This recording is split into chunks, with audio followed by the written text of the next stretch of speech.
Halo Histofriend, jumpa lagi dengan saya Ruli Rahadian di Historuli Channel. Kali ini Historuli Channel tampil dengan perubahan yang baru yang tentunya juga lebih segar dengan semangat yang baru.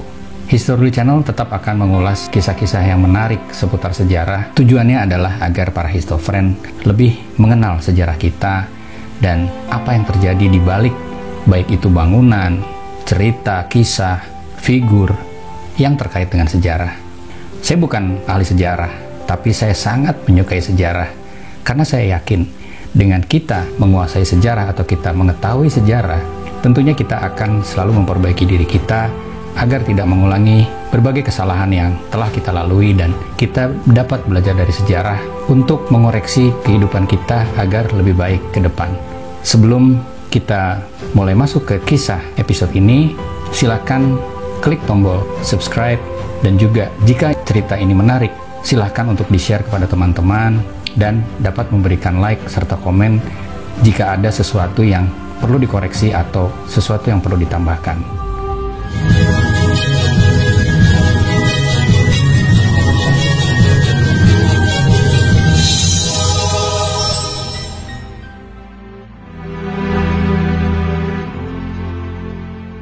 Gedung Sate adalah landmark Jawa Barat pada umumnya dan Kota Bandung pada khususnya. Tentunya bukan hal yang aneh atau yang baru karena masyarakat Indonesia tahu Gedung Sate. Dan tentunya sebagai bangunan tua, bangunan bersejarah, selalu ada kisah-kisah di balik itu. Nah, untuk lebih jelas, kita mulai dari sejarah dibangunnya Gedung Sate. Ketika tahun 20-an, pemerintah Hindia Belanda menentukan kota di mana kota tersebut akan dijadikan ibu kota untuk pemerintahan dan menyatukan beberapa fungsi kedinasan di suatu gedung yang sifatnya fungsional. Pada saat itu pemerintah Hindia Belanda memutuskan untuk membangun sebuah bangunan di kota Bandung karena mengingat Bandung itu kota yang sejuk dan memang mendapat sebutan Paris Van Java karena suasananya begitu tenang, damai, adem. Untuk itu pemerintah Hindia Belanda memutuskan kota Bandung dijadikan pusat pemerintahan. Pada tahun itu juga dibangunlah sebuah gedung yang menyatukan beberapa dinas di gedung tersebut. Gedung itu menghadap ke arah Gunung Tangkuban Perahu, gunung yang dikenal berlokasi di dataran tinggi yang sejuk dan tentunya pemandangannya pun sangat bagus jika dilihat dari titik di mana Gedung Sate itu dibangun. Pemerintah Hindia Belanda memutuskan pembangunan dipimpin oleh seorang arsitek yang bernama J. Herber dan De Roo serta K. Hendricks. Dan tentunya pembangunan itu dikoordinasikan oleh Gemeente van Bandung yang dipimpin oleh V.L. Sloers. Salah satu tujuan pembangunan Gedung Sate ini pun adalah pemindahan pusat militer dari Meister Cornelis Jatinegara ke Bandung.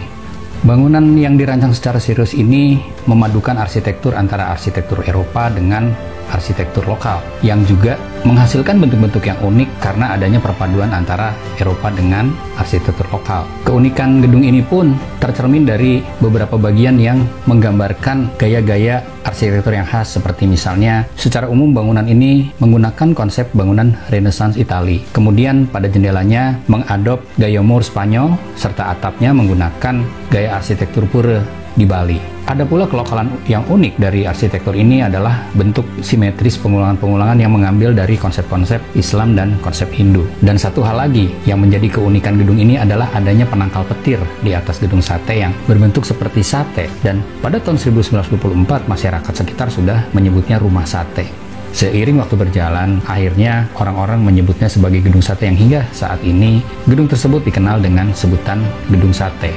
Tapi bangunan tua atau bangunan bersejarah tidak akan lepas dari berbagai kisah yang mendampinginya selama perjalanan dari sejak dibangun hingga hari ini. Bahkan banyak cerita-cerita seram yang menghiasi Gedung Sate ini dan menjadi living legend di masyarakat sekitar. Ada mitos bahwa di bawah Gedung Sate ini terdapat lorong yang panjang yang menghubungkan antara Gedung Sate dengan Gedung Pakuan yang sekarang menjadi rumah dinas Gubernur Jawa Barat yang terletak di daerah dekat stasiun kereta api yang jaraknya lumayan cukup jauh. Tapi bisa kita bayangkan jika memang lorong itu ada di bawah, ada apa di bawah lorong itu. Kemudian juga ada cerita yang cukup menyeramkan. Gedung Sate yang memang kalau kita lihat secara aura itu mempunyai sebuah kekuatan atau mempunyai sebuah energi yang besar yang konon katanya di situ menjadi pusat kerajaan jin. Ini juga cerita yang beredar di masyarakat. Dan ada juga kisah-kisah yang selalu tersampaikan dari mulut ke mulut, adanya sosok kakek botak yang janggutnya panjang hingga menyentuh lantai. Dan menurut saksi mata, banyak beberapa orang yang melihat, seperti pedagang-pedagang yang berada di sekitar gedung tersebut, kemudian masyarakat yang kebetulan melintas. Untuk masyarakat yang melintas pun sering ada gangguan-gangguan yang menjadikan ini sebuah cerita yang menyebar di masyarakat. Seperti misalnya cerita kuntilanak merah, yang menurut saksi mata ada beberapa orang yang menggunakan motor, sosok kuntilanak itu membonceng motornya. Ada juga yang disebut dengan hantu Siti, dikenal dengan hantu Neng Siti. Ini berdasarkan pengalaman, ada beberapa orang yang di jalan terhalang oleh sebuah bentuk, entah itu binatang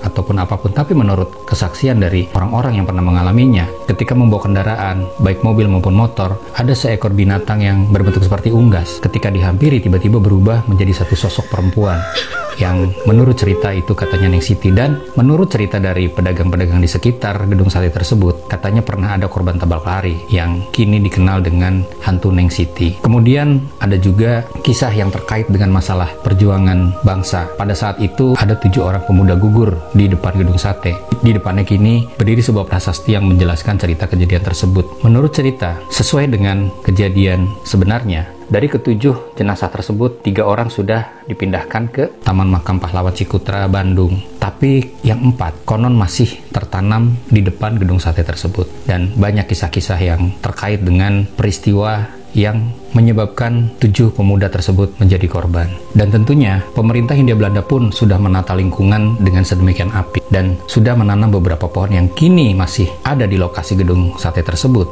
Beberapa pohon besar yang katanya menurut pedagang-pedagang di sekitar banyak terjadi penampakan. Tentunya itu adalah bagian dari sejarah berdirinya gedung sate hingga kini. Fenomena apapun bisa terjadi di sebuah bangunan tua atau bangunan bersejarah. Ini kembali kepada kita masing-masing, mau mempercayainya atau tidak. Tapi yang jelas, gedung sate merupakan gedung bersejarah yang sangat berharga yang harus kita jaga eksistensinya dan kita rawat hingga generasi muda ke depan masih bisa menikmati gedung sate dan bisa mengapresiasi gedung sate tersebut merupakan cagar budaya yang merupakan aset bangsa kita. Jangan sekali-kali meninggalkan sejarah, karena dengan melindungi masa lalu, menyelamatkan masa depan.